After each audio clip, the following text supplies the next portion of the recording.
Welcome to Coaching the Coach. I'm your host, Coach KP, and unfortunately, my sidekick, JC, is not with us today. But never fear, we got a great guest who I promise you is going to be able to talk long enough for JC and I combined because he is a world of knowledge. He's a practitioner in many, many different sports. He has a background coaching with women on a semi-professional level. He's been involved with mixed martial artists, and he's also a father who has helped raise a young man to become a collegiate or soon-to-be collegiate athlete, potentially with one of the United States military academies, possibly down the road. We don't know yet. But he's also a doctor. He's a chiropractic professional, and he is a good friend of mine. And without ado, Dr. Jason Weeks. Welcome to the show, brother. Hey, Kerry. How are you, man? Thanks for having me. Good. Now, one of the reasons I wanted you on the show, it's not just because of the things that I just said with this intro, but you're pretty heavily involved and have been for quite some time with the sport of rugby. And in the United States, rugby is one of those mystery sports, if you will. It's not mainstream, but it's growing exponentially in popularity, yet it's still considered almost an underground sport. However, globally, it's one of the most popular sports in the world next to cricket, of all things. Cricket and soccer. Yeah, cricket, soccer, rugby. And here you are, who has played literally on a global scale. I mean, you've traveled when you served in Hawaii. You played rugby there, and I'm sure you played just as I did when I played in Tokyo, which most people don't realize. I actually did play rugby for quite some time. Nice. But you've went from a military team to a concurrent military team with a lot of former military members, retirees, and so forth. But you even went on the national level to an extent. If you would, before we get into all this, first and foremost, why rugby? What makes rugby so special, and why here in the United States do you feel as though it hasn't been picked up the way how it has been throughout the globe? Yeah, so rugby in the U.S. is in a unique situation, probably because of the fact that you're competing with the big sports that turn into professionalism where there's real money. So I think at the end of the day, it's rugby's competing with football, rugby's competing with baseball, probably not hockey so much because that's kind of an isolated sport in the Northeast for the most part, even though I coach down here in the South when I was coaching my son. But rugby has kind of struggled to gain kind of popularity, and it's changing. The Olympics brought some really exceptional exposure to the sport. Fiji won a World Cup and had never won a medal in the Olympics ever. And that was televised the whole time, and it was an emerging sport for the Olympics. So it was kind of a test cell kind of scenario, and it exploded in popularity in the countries that weren't so used to it. So the World Cup's actually going on in Japan right now, and the U.S. isn't faring very well. We keep referring to ourselves as the emerging giant or the sleeping giant, but unfortunately that has yet to happen. Where we lost to France 34-9, I think, yesterday, and we struggled against England terribly. I don't even know if we scored a point. I think maybe we kicked a field goal or a penalty kick and got 3. But I'll tell you what has helped the sport grow here domestically is actually Title IX going into women. It became a very attractive sport in college. Probably inside of the last 10 years, and even more so in the last 5. And Title IX really had a lot to do with that. Kind of, it was a side effect of Title IX. It wasn't an immediate thing that they went out and did, but colleges were looking for places to put that money that they were forced to do so within the Title IX guidelines or parameters. And now you can have a male and female sport going on, just like soccer, where you can have equal athletes on either side of the fence, and put the same amount of money into a female program as opposed to a male. So I think that had a lot to do with why it's grown. If you're going to see an explosion of growth in the game, it's going to be at the collegiate level for starters, both male and female, and even more so for women. And that's and I don't disagree with you on that. And what's interesting is, I think another side effect to the growth of rugby lately within mainstream is seeing what the NFL has done. The NFL, whether people like the NFL or they dislike the NFL, is irrelevant at this point. But what the NFL has done is they've been recruiting a lot of rugby players from New Zealand and Australia. In fact, one of my favorite NFL football players right now is a Philadelphia Eagles player by the name of Mailata. Never played football. Never played football a day in his life. He goes to a camp down in Florida or something like that. Yep. And the NFL the Philadelphia Eagles say that the NFL actually has a combine for international athletes that have never played football before at all. So they take them down to a big combine in Florida and train them to play football using their athletic skills from whatever sport they're coming from. And rugby is one of the big ones. Yeah, I think rugby is probably the most popular ones that the NFL's recruiting. And you remember, I guarantee you remember, because he was by far the most popular rugby player of all time back in the late 80s, early 90s, Lomu with the New Zealand All Blacks. Yep, so absolutely. The story goes that the Dallas Cowboys wanted to recruit Lomu. Because he was the fastest rugby player on the field. He was absolutely rock solid diesel, and nobody could stop him. And the Dallas Cowboys were biting at the bit. They were offering him tens of millions of dollars, which at that time was ludicrous, even in the NFL. And he turned around. His famous words were, "I will never play a sport where grown men need to wear pads." And yet, today's rugby, we are starting to see some pads come into play a little bit here and there. Yeah, they're wearing scrum caps to protect their cones and whatnot. But yeah, so the Jerry Jones thing was interesting. They made a big offer because of he came into rugby and changed the game. No one had ever seen a 6'5", 260-pound winger come down the side of the field and just truck over everybody, and they literally couldn't stop him. And if you watch the tendencies now you're seeing bigger, faster guys out on the wing as opposed to where if you looked at Jonu, he was a lock or a tight 5 forward. So to get somebody his side with his speed was nobody knew how to defend it, and he literally changed the game for New Zealand. R.I.P. He's since passed away, unfortunately. He died of renal failure a few years back, unfortunately. Which was very tragic. Actually, during the last World Cup.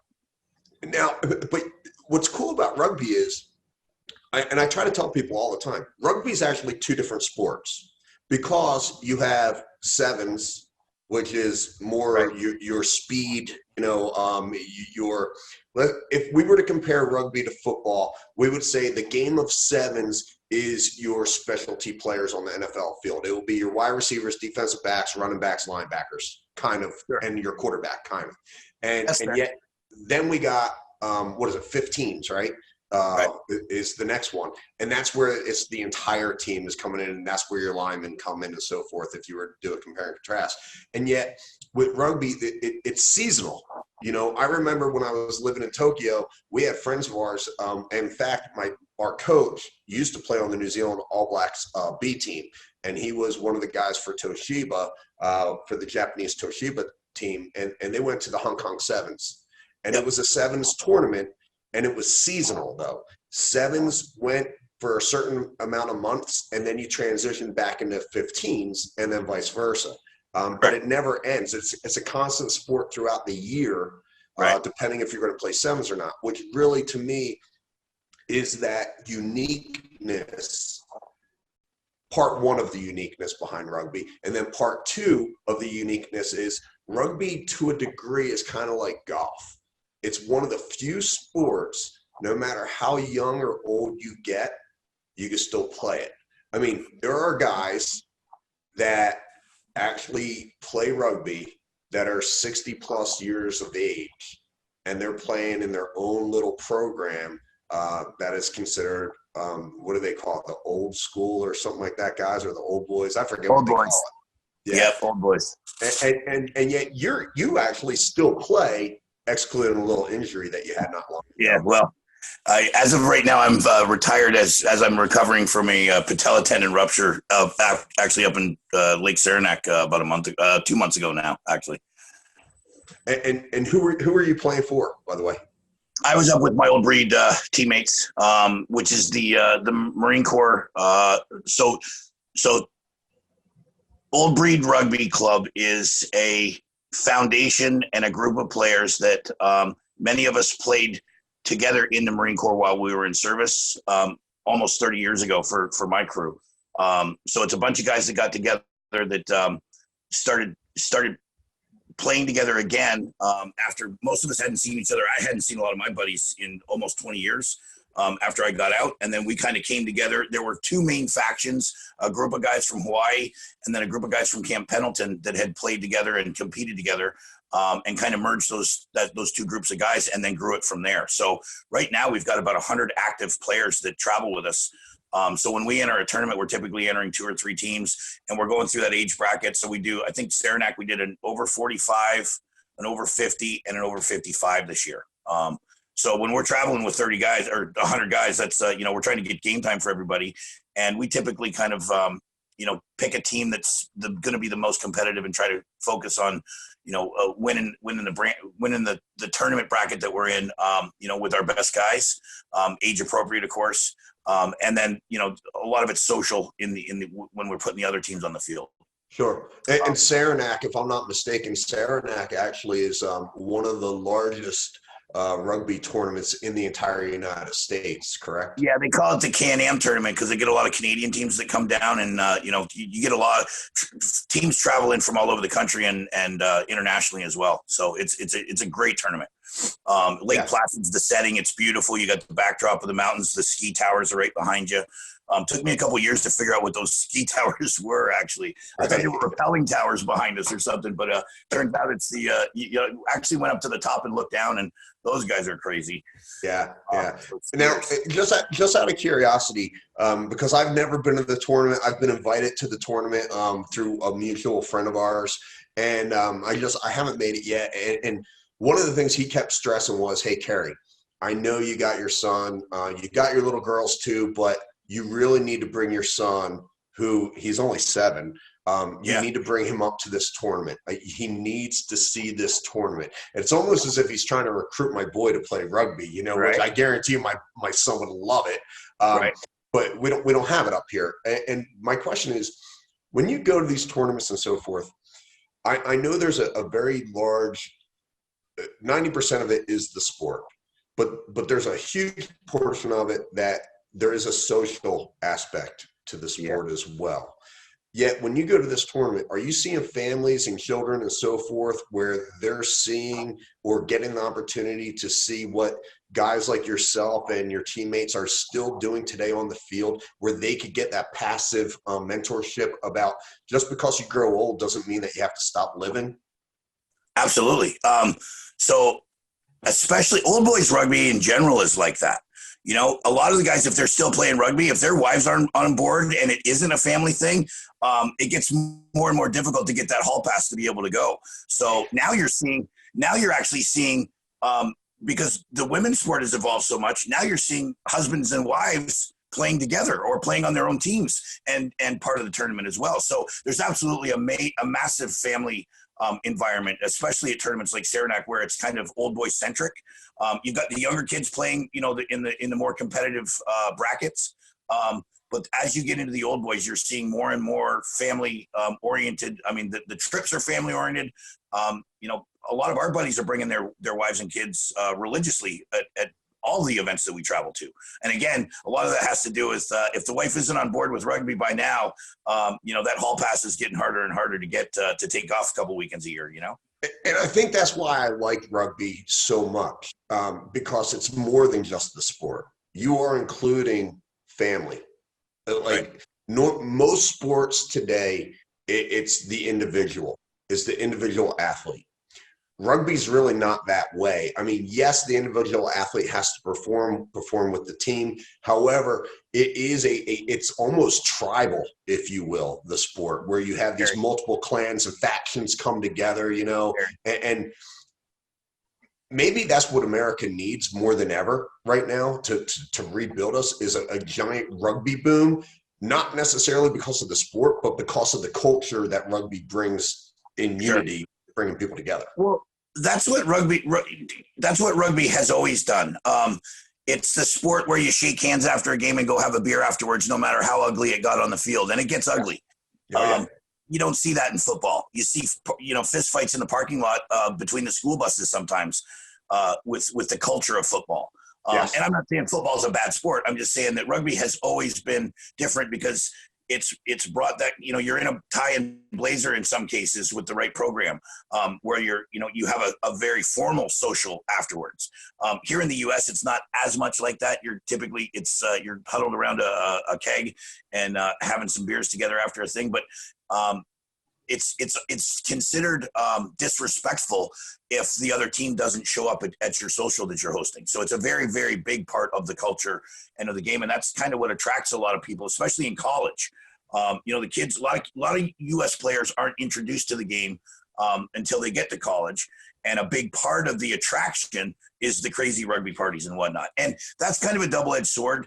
The, USA Rugby and a lot of programs are trying to get away from that a little bit, only because they don't want people thinking it's binge drinking and that it has to be that their kids are going to become functioning alcoholics if they become rugby players. But there's a good middle ground, I think, that is important for that to happen with or without the alcohol. Yeah, and I got to tell you, I was a little bit shocked because when I was playing in Tokyo, we played a lot of Japanese teams and then some other military bases and so forth. Yeah, I played in Iwakuni. Say again? I played in Iwakuni, actually, and did a lot. I played all up and down Japan. Played a lot of company teams while I was over there in the early 90s. Yeah, well, I was there in 93 through 95, and I was at Yokota playing over there. But what I found interesting is when I came back to the United States, I went to New Mexico. And then I went to New Jersey, and I played on the South Jersey Devils team for a very short stint. But what I noticed was the party aspect of it afterwards, where when I was overseas playing, it wasn't as popular to do the partying and so forth afterwards and all. Yes, they did it, but it was relatively quick. It wasn't like the binge drinking, if you will. Right. And when I came back to the United States, I started seeing that heavy drinking where guys were more interested in the social aspect versus the sport itself and bettering the team. But recently I heard all of that has reversed pretty quickly. They have team rules. I mean, I'm very close, to the life players here, and there's a level of professionalism that even we didn't have when I was playing at Life. Right. And we were a men's club, so it was a little bit different. We were a little bit older on average. The collegiate program that they're running at Life now is very professional, and they're those players are there to win national championships, so they don't mess around over there. Sure. Well, speaking of national champions and world champion type rugby, you had an opportunity for a while to actually be part of the staff of the USA women's rugby team, correct? Yeah. So so my coaching career started due to injury at Life. In my last year there, they transferred my scholarship into a coaching one because of a shoulder injury, and then that led to when I graduated from Life here in Atlanta. I went on to coach a men's club, and I coached Old White for about 4 years, I think, and took them to nationals 3 times in 4 years. And that gave birth to coaching the USA South women. So that was a territorial side based out of Atlanta. And that was a very, very talented group of women that many of them were already national team players. We had a very good core group of women that had participated in the World Cup at the time. So I got approached and asked to take on a kind of a temporary coaching job to coach the USA South. And again, I inherited a very, very strong program. So I was very fortunate to be working with women that had been well coached prior and had a lot of international experience themselves.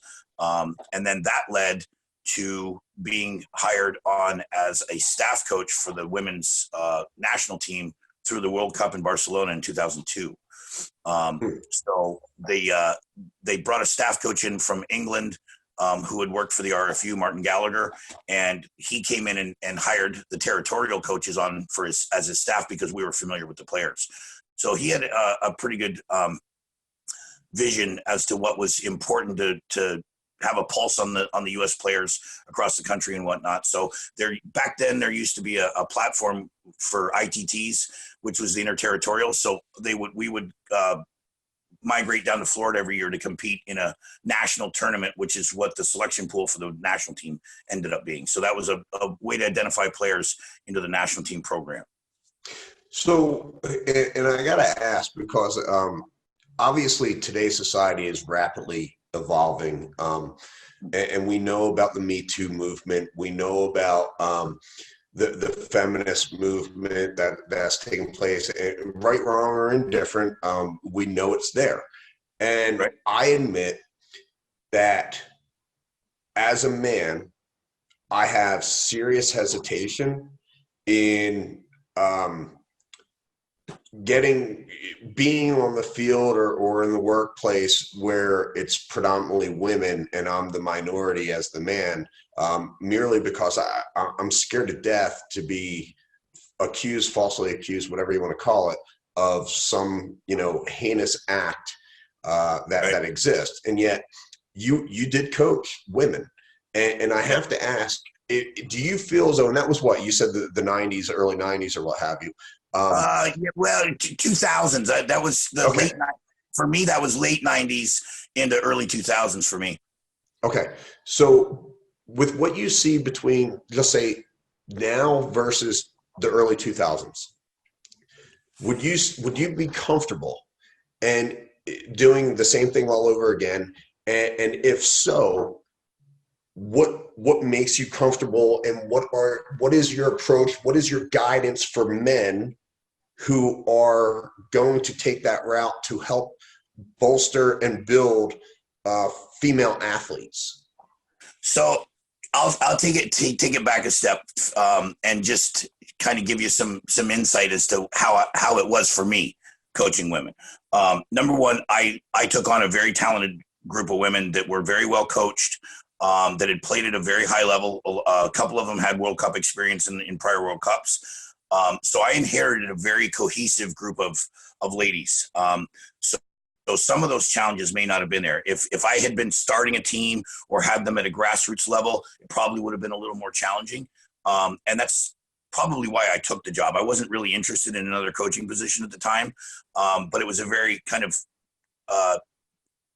the coaching commitment wasn't nearly as much. It was going to be a short run into ITT. So it was a preparation, couple of camps, get them ready to compete at ITTs, and then on. But what I can tell you is that how palpably different it was from coaching men. So at the time, I was very active. I was coaching a men's club. I had just gotten done playing at Life, and I remember running drills with the men's with my men's team. Probably the night before I ran my first practice with the women, and the men were challenging in their own way, but a lot of them, and I was one of those players where I give instructions for a drill, and I could, the instructions are going right over everybody's head, and I was one of those players that would have to ask the guy in front of me, what we were doing, right? Sure. Yeah. So it got very frustrating with the men sometimes, where I'd run a drill and they never really got it, and I remember running my first camp or my first practice with the ladies. And I figured I'd give this drill a try that I'd done kind of unsuccessfully the night before with my guys. And just to see kind of where they were in regards to how they were going to handle the drill and execute. And sure enough, I I'm expecting them to do as poorly as the men, and damned if they didn't go out and execute perfectly the first time. And no, it wasn't an accident. And then the second time, and I'm like, wait a minute, they're listening to instructions and they're executing, and they're not, they're not too good to be here. They're listening, they're processing, and they're executing. And that was a big eye opener for me to see the difference in what it was like to coach a group of men versus a coach of women. And to be quite honest, that part of it, the rugby part of it, was actually much easier and more rewarding to coach the women, because they wanted to be there. They were listening. They processed instructions very, very well, and then went out and executed. And I was, and maybe it's misogynist or sexist to say this, but I was shocked that they were so much better than the men were. It made it more enjoyable. Yeah. Let me cut you off real quick too, because any male who has ever coached female teams say the same thing. Almost 99% of the time, they're saying exactly what you just said. Before? Really? Yes. Yeah, I don't know that I've ever bounced it off other coaches that if they've had the same experience, but it was, that's not a coincidence. That wasn't a one-off. That women process and execute far better than men in a coaching environment. Yeah. And I have to think that with the girls. Now I had under 23 girls as well, and I had the very same experience with those girls. It was a very pleasant surprise, and it made it a lot easier to commit to doing the job when it was that easy to be on field. Now, that being said, there were some off-field challenges and social challenges that were kind of difficult. And I was a young guy. I was in my mid-20s. And I'm not saying I did everything perfectly with them, but, you had to try to find a way to connect so that you weren't the bad guy, because, rugby is a sport where you get a lot of they're socially progressive, I guess is the best way to put it. Yes. So I had to deal with that dynamic, and that was challenging because, I was sitting at selection meetings and being told that this player couldn't play here because this player used to date that player and she won't pass that player the ball. And I remember thinking, whoa, this, you guys brought me on to coach, this program, and I'm going to coach the team the way I see the team need. You're not going to change selections on me where these players have been playing all week and tell me that because of a social dynamic that, we have to make different decisions. So I had to kind of put my foot down there in that regard, but that was a challenge that had to be discussed and dealt with. And that was something that caught me completely off guard, because it wasn't anything that I'd ever dealt with my men. Right. But to a degree, I kind of find that a little bit disheartening that the selection committee was doing that, because let's be honest with you, team cohesion, that's one of those things where, and that's what we're talking about right now, is team cohesion. Part of being on any team, I don't care if it's in the workforce, in the military, no matter the sport, you have to put team first and all your social nonsense to the side when you're on the field, when you're practicing, when it's game time and so forth. No matter how you feel about the guy on your right or left, or the gal on your right and left, outside of the field is irrelevant.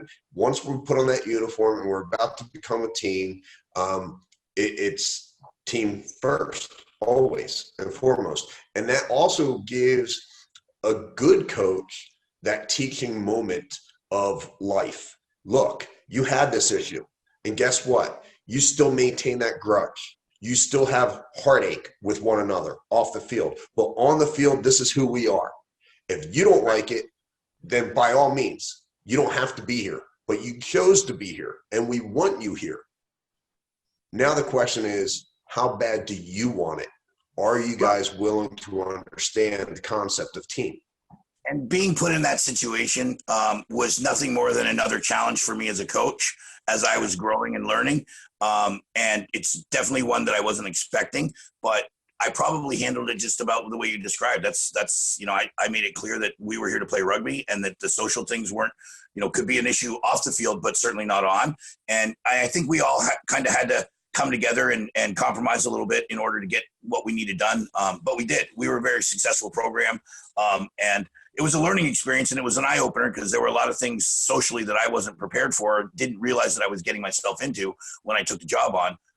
But it was fruitful and enjoyable either way. And it was just another way for me to, have to recognize that you have to adapt to those situations. And when I went on to coach my son and coach hockey for 10 years or almost 10 years, I didn't have those same challenges, but challenges like that come up no matter what, that you don't realize. When you're coaching a team, whether you like it or not, you're dealing with things on and off the field, or Absolutely. the ice. And that's part of being a coach, whether you like it or not. I don't know that everybody goes into it knowing that or thinking that or realizing that until they're in it. But those are things that come up, whether it's things going on at home. One of my kids in the dressing room, you got to be able to figure out what's wrong with him and where his head is that day when, in order to get him to play for you. But sometimes it's the more human element of it is that, sometimes never mind the game. What's up, buddy? Right. Is something wrong? Let's get it sorted out for you. Every episode to date, every guest we've had has brought up that very, very key concept. Really? If you are going to coach, no matter the level, you have to understand you are taking on the role of more than just a coach. You are a mentor, you are an advisor, you are potentially a fatherly type figure. Doesn't mean you're the kid's dad, but you are a fatherly figure. And if you don't show the care and the compassion for that child on and off the field, then you're not going to get the performance that you need out of that child when it comes game time. Absolutely right. And again, sometimes it's bigger than game time. Sometimes game time doesn't matter. Sometimes it's bigger than that. Absolutely. And you got to be able to recognize, identify, and deal. Absolutely. Yeah. And here's what's crazy is I think in women's sports, statistically speaking, I think there's more men coaching women than there are actually women coaching men. But what's fascinating to me is I've heard from a few gentlemen who have coached women teams, and they've also coached men teams. And it almost sounds as if they all have this sense that it was more gratifying coaching the women because of something that you brought on, that you spoke about, which was the willingness to listen, the willingness not just to listen, but to execute as you're directing them to execute. And I've even heard some coaches say at certain levels dealing with female athletes, at certain levels, the women actually could be much more aggressive than the guys can, depending on the level, the mental state and the emotional state and so forth. I mean, we have football today, rec football, Pop Warner football, where a lot of the girls now are starting to, you see girls on almost every team, at least one or two. And I got to tell you, they're playing their heart out just as hard as the boys are at that recreational level. In what sport? Football. Oh, football. Wow. Yeah, sure. Yeah. And you wouldn't know. You wouldn't even know they're females until they take off their helmets and you're slapping hands, to one another. And you're like, oh my God, that kid, I thought that was a lineman, like that's been playing for, 2 more years older than the other kids. And you're like, wow, this is great seeing this happen. But I bring that into a transition to another element that I really want you on the horn here for is, not only did you have the opportunity to coach females at an incredibly competitive level with USA Rugby, but also you've coached your own son. And I'm in that position now where I'm coaching my son. When it comes to golf, I coach my daughter and my boy as well.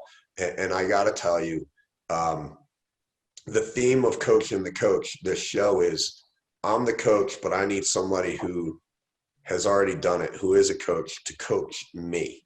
Right. And for me, obviously my kids are always first and foremost in my life.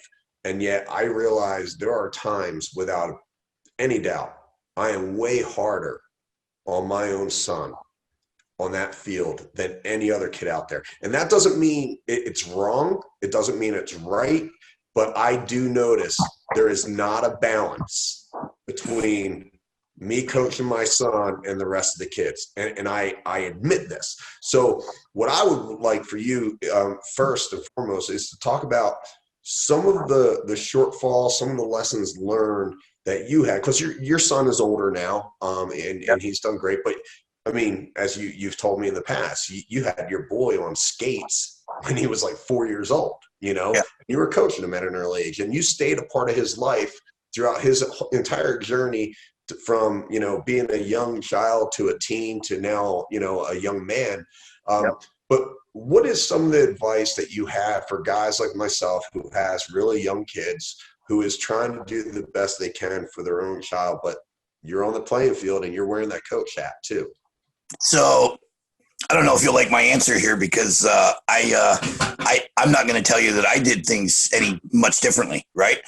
So I'm a single dad. So when I took my son to the rink, that was the place where him and I got to go, and that's where I spent all of my time with him growing up. If he wasn't in school and I wasn't at work, we were at the rink. So I had him on skates at 4. He started playing organized and active hockey at 5. And then I took over, I think, in that first year. And, you know, down here in the South, just because I could skate, maybe a coach by default, right? Right. I didn't play hockey at a very high level, but here in Georgia, it's kind of rare to come across too many adults that can actually skate. And as a matter of fact, there's a couple of coaches that I think I knew of that were coaching from the bench and weren't on the ice at all, which isn't obviously ideal. But I you know, I had coaching experience. It translated right into coaching hockey. But that was the father and son time that not for 1 minute do I regret 1 minute of it. And it's interesting because I as much time as I spent on him, a lot of the, you know, I had a lot of mothers coming to me telling me I was too hard on my son. So I had the same kind of instinct as you. I think a lot of it had to do with fear of what the parents were going to think. I never wanted to be that coach that was making my son the captain, or putting him on the ice more because I thought he was better. Even when sometimes that was the case. If anybody had to sit, my son sat first. I was harder on him when he came off the ice. If he made a mistake, you know, I was going to blow up on him because I could. Whereas I had to be careful with the other kids because, you know, you didn't want issues with parents. Even though I did what I had to do with the other kids, I was far more tough and far more crucial with my son. However, you know, when the mothers would come to me and tell me to back off, I'd say, hey, look, you know, I've got this.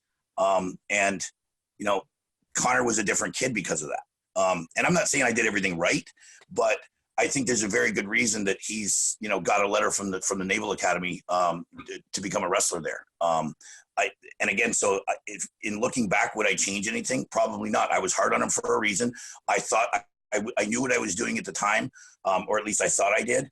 And the end product is where we're at now, where, you know, he's gotten, you know, he's being actively recruited by the Naval Academy, and several other schools. Now his phone's blowing off the hook now. Obviously that's in a different sport, but I think that mental, you know, Connor had a lot of challenges to get through, you know, with me on the bench. And making an example out of him. I wouldn't make him I wouldn't make him a captain on the team, even though he probably should have been a lot earlier. I had parents coming to me about that. You know, he should be a captain. I didn't want to be that dad that was going to be seen as, you know, he's the captain because he's the coach's kid. And there were ways to get around that. I started getting creative in regards to to be able to separate myself from that. So there were things like I went into the dressing room and I had the kids. Instead of appointing a captain, I went in and had the kids write down who they thought their captain should be. And my captain and my assistant captains came from who the kids thought it should be. And I think that's a very valuable thing to recognize. I think that is one of the greatest little tricks in identifying who the captains are going to be, because let's face it, and my buddy JC, who I promise you is going to critique this interview better than anybody, but, you know, he is a big, and I don't want to put words in his mouth, but he's taught me an invaluable lesson about being a coach. And one of those lessons is, as a coach, it's not your win-loss record. Your win-loss record came from when you were growing up and you were playing whatever sport you got. It's their win-loss record. It's their team. You are merely the facilitator and the guide to help that team succeed. But at the end of the day, they're the ones that are putting all that work in. Yes, you're putting work in, but your work is completely different than the work they're putting in. So when you bring up something like that about how the captains become captains, allow the team to come together and make that decision. It really shouldn't be the coach's decision, in my opinion. And I think what you did is, God, I hate saying this because our mutual friends are going to make fun of me for saying this, but I think it's kind of brilliant what you did. Well, so here's the thing. It was one of those things where there were two challenges in front of me. What I perceived to be an issue with the parents, thinking that I was doing it out of favoritism. But at the same time, then the other issue was that the parents didn't believe that the kids should have been making that decision. They were too young. They didn't know what it should have come from me.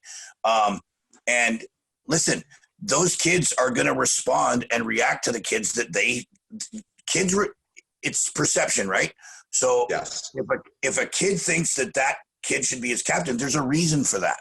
He looks up to that kid, or he sees something in that kid and he's willing to potentially listen. Now, at the same time, are captains even that appropriate at 5 and 6 years old? Probably not, right? So I held off on that as well in the beginning as well. You had all these kids where it was a big deal, but then you have to start watching these kids in the dressing room because it goes to their head and they think that they're better than the other kids. And you're not a captain because you're a better player. You're not a captain because you're better than them on or off the ice. You're a captain because your teammates respect you, right? But what is a 5-year-old doing as a captain in that capacity, aside from hopefully, putting on a good effort and, listening at practice and making a good example of themselves. And are they all doing that all the time? Absolutely not. 5, 6, 7-year-olds, you're herding cats. And you're hoping that they pick up a skill set. And at the end of the day, it's funny because I used to tell my parents at the beginning of every season, here in Georgia, there's probably 4 good hockey programs within the Atlanta area. So there's probably 100 kids playing at any given age level in the local area. And then, you start expanding out into the Southeast. It's still not a very big region in regards to numbers, right? So the realistic mindset these parents have to understand that there's probably 1 kid in 5 birth years in Atlanta that has an outside chance of making it to the NHL or even to a D1 recruiting program. So the numbers for across the board, though, I think a 5-year-old who plays a sport has a 1% chance going to a collegiate 1A level, and I think it's 0.03% making it to the professional level. That's across the board. So I would remind my parents of that so that they didn't get it in their heads that unless you think your kid is that 1 kid out of 5 birth years in this town, then let's keep it in perspective so that we don't have unrealistic expectations. The other big one is, and I think this is an important point, is that a lot of parents seem to think that the earlier their kids start, the better they're going to be. And that is 100%. That's probably one of the biggest things. You get a lot of parents that they were hockey players or they were whatever sport, it doesn't really matter. But they automatically assume that if they start at a younger age, so let me get them out there at 3, let me get them out there at 4. Well, the biggest thing that I noticed when parents were doing that was that I had parents coming to me, they elected to put their kid on at 4 instead of 5. So we'll take them. Sometimes you have to say no because you can tell that they're not ready, but okay, he might be ready. But then you've got the parents coming to you saying, well, why isn't he doing what, those kids are doing? He's not getting better. And you have to look at him in the eye and go, because he's 4. Right. Or because he's 5. That's why. It has nothing to do with me. It has nothing to do with him, aside from the fact that he's 4. So don't expect your 4-year-old to be doing what a 6-year-old is doing. They're not there yet. They're not there cognitively. They're not there emotionally. And you know what? If you watch him, he's having fun. And at that age, that's what matters. Now, obviously, fun translates into winning for most people, players and parents. So there has to be a happy medium along the way as they grow. But in that age group from 5, 6, and 7, if you're not focusing on enjoying it and taking it for what it is in the team sport aspect of it, I mean, I'm convinced that my son is as well-rounded and as emotionally mature as he is at 18 because of his team sport experience. Yeah, there's no doubt. Part of that is how difficult, how hard I was on him. I don't regret being hard on him as much as I had to second guess myself at the time. Now, when I look back on it, I have no regrets for doing it because I have a product now. And maybe I'm just lucky. Maybe I'm just lucky that I got the product that I did. But now I get to look back and go, hey, man, I was right. Right. Now, that doesn't mean it's right for everybody. That doesn't mean that, there isn't a happy medium and that you should, at least know. You should always know that you're being too hard on your kid. Even if you are, you should at least recognize it so that you can look for it. But I think it's important to, I don't regret treating him the way I did because I ended up with the product that I was hoping for. Yeah. Right. But there's a time though also where a lot of coaches who are coaching their own child, they never take off the coaching hat, it seems, where during practice or at a game, that adult is coach. And they might be a little hard on their own child and so forth. And then they get in the vehicle, they get in the car after the practice or after the game, and that hat of coach is still on. And they're still talking about what the kid did right, what the kid did wrong. And a lot of times, unfortunately, it's what the kid did wrong more than it is what the kid did right. Because that's just the nature of the beast. We focus on the negative in life more than the positive. And JC did a great point of that. We were taught that because if you ever look at your test grades when you're a kid, how often does a teacher mark what you did right versus they always only mark what you did wrong? It's just part of our culture and how we think of things. Well, but then even when you get out of the car and you get back to the house, if there is a spouse in the house or another kid, a lot of times that adult parent coach brings it even into the house and it never lets up. And a lot of times I've noticed more today as an adult through using my observations and my past life and what I've noticed growing up and what I noticed with other kids that have had parents coach them is dad stopped being dad and just became coach. It was always coach, to the point even the friends of the kid would refer to dad as not Mr. Weeks, but hey, coach, hey, Coach Weeks, what's going on? It's like, whoa, hold on. My hat's off now, guys. I'm Connor's dad, and you're going to respect me as Connor's dad. Yeah. We're not on the playing field anymore. Now, if you guys want to go to our make-believe playing field, hey, we could go out back on the backyard and we could throw a football, a baseball, whatever it may be, and I'll help you guys out. But remember, you guys have to learn, just like I need to learn as a coach. Sometimes you got to take that athlete uniform off and just go be a kid that's going to run in the woods and enjoy life. So couple things on that. So first of all, to be quite honest, and again, I'm not going to say I did everything perfectly with my son, but I think I had a fairly good pulse on a balance. But I had a bigger problem with that, what you just described in regards to not taking the hat off. I had a bigger problem with that with parents, where I had a grasp of where the kids were. And, if we had a rough game, my policy was positive, negative, positive. So when we were addressing a negative issue, I'd say, hey, man, great pass, but you got to have your head up and you got to look up and, you got to look to make the next pass. You can't just look down and start skating, right? So I tried to make sure that if we were pointing something negative out, we were following up. We start out with something positive, point out what you did good. Hey, but we need to fix this. And then, hey, let's do something with it, right? So that they at least don't feel like they're being browbeaten and browbeaten and browbeaten. There's something good. Something good is going to come with the bat every time, so that they don't leave feeling, with their head, between their legs and don't want to come back to the rink. That's the biggest thing that I never wanted my kids to not want to do it. However, you get a kid who just didn't have a very good game, whose father just gets him in the truck, and I'd have moms coming to me talking to me about what to do about it, because the dad would just scream at him the entire home from practice and from games.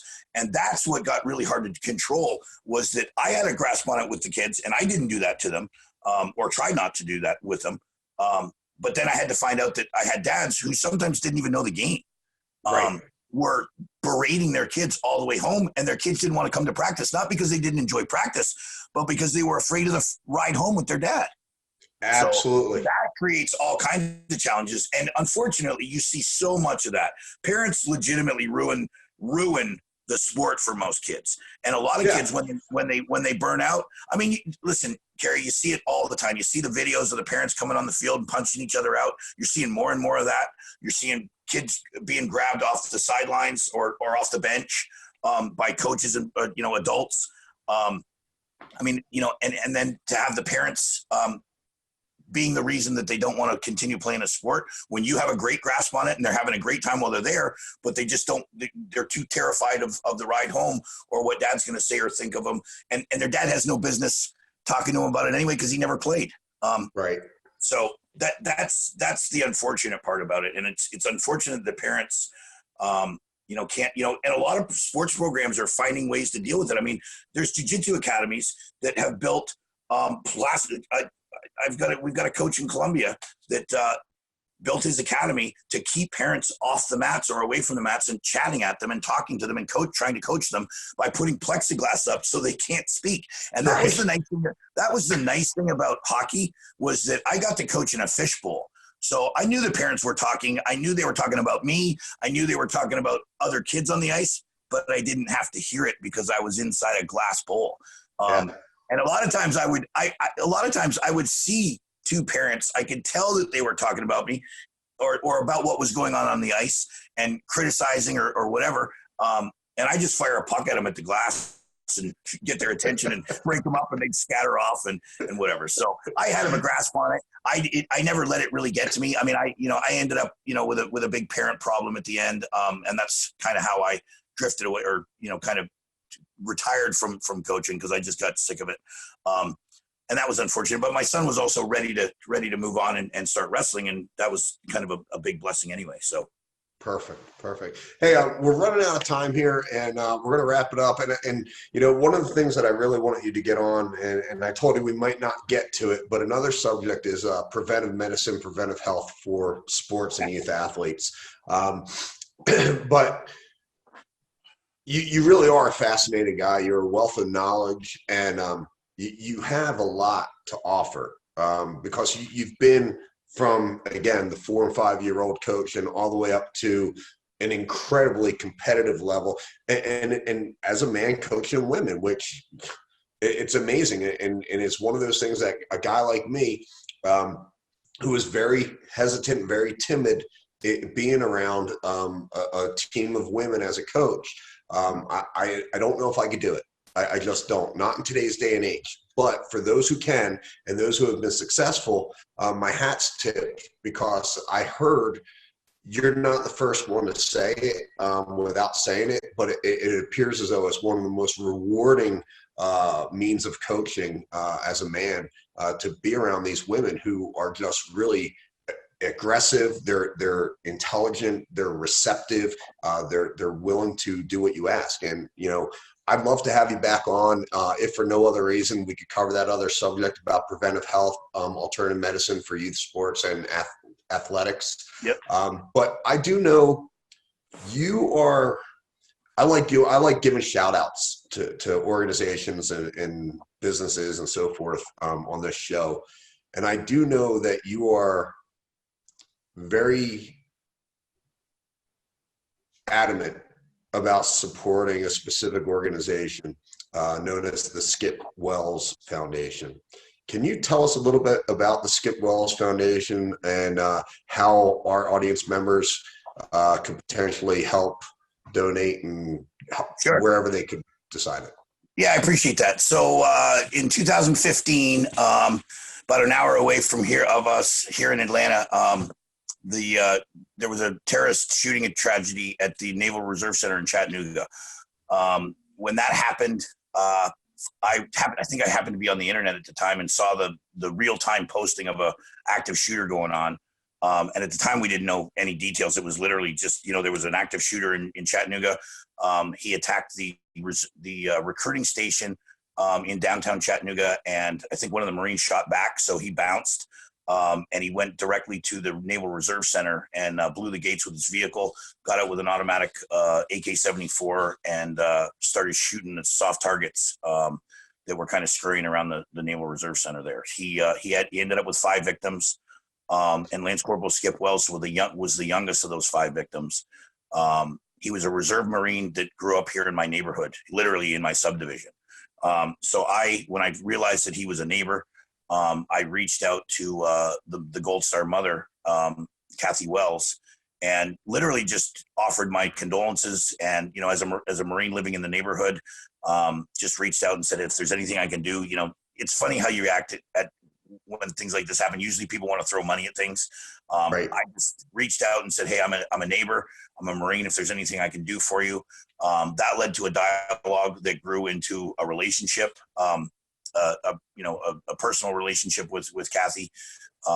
And because of my affiliation with my motorcycle club here in Atlanta, we decided to put on a benefit ride.